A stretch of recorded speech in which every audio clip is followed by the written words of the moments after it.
RSS কোনো হিন্দুবাদী thought নয়, হিন্দু ধর্মের থট নয়। আরএসএস কি থট জানেন?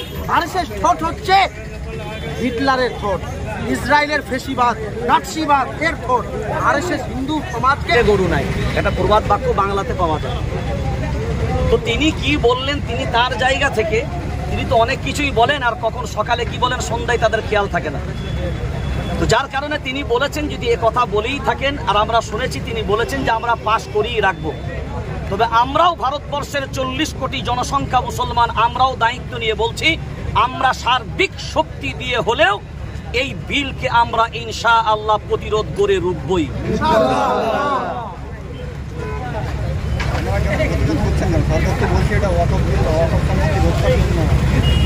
ওয়াকাফ সম্পত্তি যদি রক্ষার জন্য হয়, আমার বউকে, আমার পরিবারকে, আমার জায়গা রক্ষণার দায়িত্ব আমার। আমি যদি মনে করি আমরা রক্ষা করতে পারছি না, সাহায্য চাইলে তবে তো সাহায্য করবেন। তিনি নিজের স্ত্রীকে রাখতে পারে না, তিনি বলেন আমি তালাক বিল পাশ করিয়ে মুসলিমদের বিবিগণকে, আমরা মুসলিম মহিলাদেরকে তাদের সম্মান দেব, তাদেরকে রক্ষণা করব। আগে খুদ কা বিবি को संभलाओ, फिर दुनिया के बीवी को तुम संभलाओगे। ये हमारे लिए क्या बोलेंगे, बोलने के कोई काबिल नहीं है। तो हम इतना कह सकते हैं कि पहले अपने लिए सोचो, फिर दूसरे के लिए सोचो। मुसलमान खुद को बचाने के लिए काफ़ी है।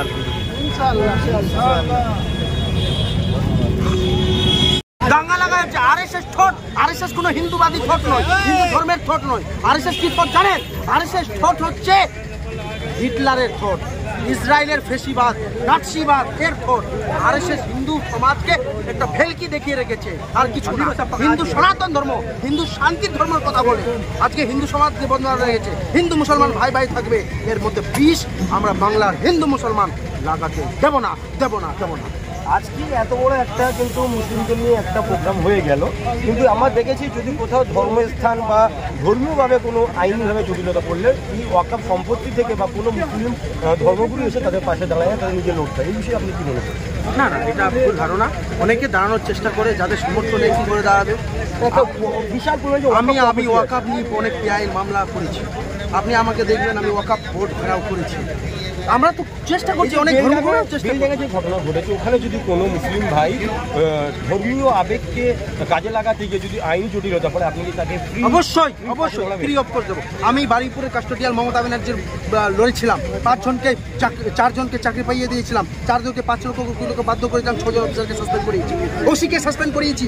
যেখানে যেখানে মজলুম হবে আমি থাকবো, আমার টিম থাকবে। আমি সরাসরি মুর্শিদাবাদ বেলডাঙ্গার ভাইদের জানাচ্ছি, আপনারা যদি কোনো রকম ভাবে কোনো আইনি জটিলতা পড়েন, আমার নাম্বারটা বলে দেন। নাম্বার বলে দেন, আমার নাম্বারটা শুনে রাখুন। যারাই আমি ফ্রি অফ কস্ট আপনাদের জন্য লড়বো। যদি আপনারা হকে থাকেন, আপনারা যদি নির্দোষ থাকেন, আমি অবশ্যই আপনাদের জন্য লড়বো। নাম্বারটা নোট করে নেন, 8101379993। আরেকবার বলে দিচ্ছি, 8101379938। এই নাম্বার নোট করুন, ফোন করুন। আমার ডাইরেক্ট আমার চেম্বার নবান্নর কাছে আছে এবং কলকাতা হাইকোর্ট 18 নম্বর। আমি ডিসপ্লেতে ওনার নাম এবং নাম্বার দিয়ে দেবো। বেলডাঙ্গা মুর্শিদাবাদ থেকে। तो हम ये भी समझ लें हुकूमत कि हम हर तरह से तैयार हैं। अगर कल को लाखों लोगों को सड़कों पर उतरना पड़े तो हम उतरेंगे। जेलों को भरना पड़े, जेल में जगह कम पड़ जाएंगे, लेकिन हम जेल भरो आंदोलन चलाएंगे। और धरने पे बैठना पड़े तो धरने पे बैठेंगे। तृणमूल सुप्रीमो ममता बनर्जी का इस मामले में अब तक कोई बयान सामने नहीं आया।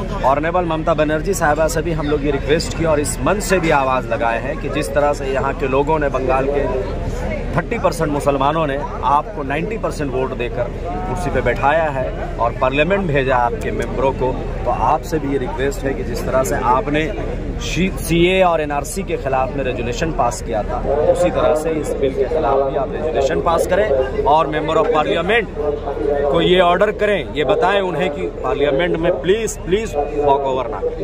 इस प्रोग्राम का जो मोटो था शहीद मीनार चलो, लेकिन शहीद मीनार की जगह पे आज रानी रासमणी मोड़ पे मीटिंग हो रही है। समझ सकते हैं उन्हें इस बात का डर हो गया कि शहीद मीनार कहीं ये प्रोग्राम इन लोगों का बहुत खूबसूरत ना हो जाए, इसीलिए इसको अनऑर्गेनाइज करने में प्लानिंग था उनका कि ये प्रोग्राम थोड़ा सा गड़बड़ हो जाए। लेकिन इसका उल्टा ये हुआ कि प्रोग्राम इतना खूबसूरत हो गया और रानी रासमणी से लेकर चौरंगी तक लोगों का उमड़ता हुआ सैलाब नजर आ रहा था।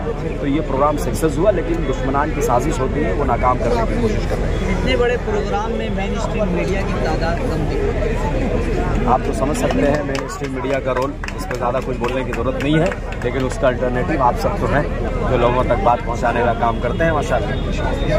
आज के प्रोग्राम में देखा गया कि ज़्यादातर इजला के लोग थे, शहर से बहुत कम लोग देखे गए। आखिर क्या वजह है कि वक्त बचाओ अभियान में शहर के लोगों की जगह अब कब्रिस्तान हो गई है, और अगर अब भी नहीं जाके तो कब्रिस्तानों में भी जगह नहीं मिलेगा, उनको चलाया जाए। तो कब्रिस्तान बचाओ या अभियान?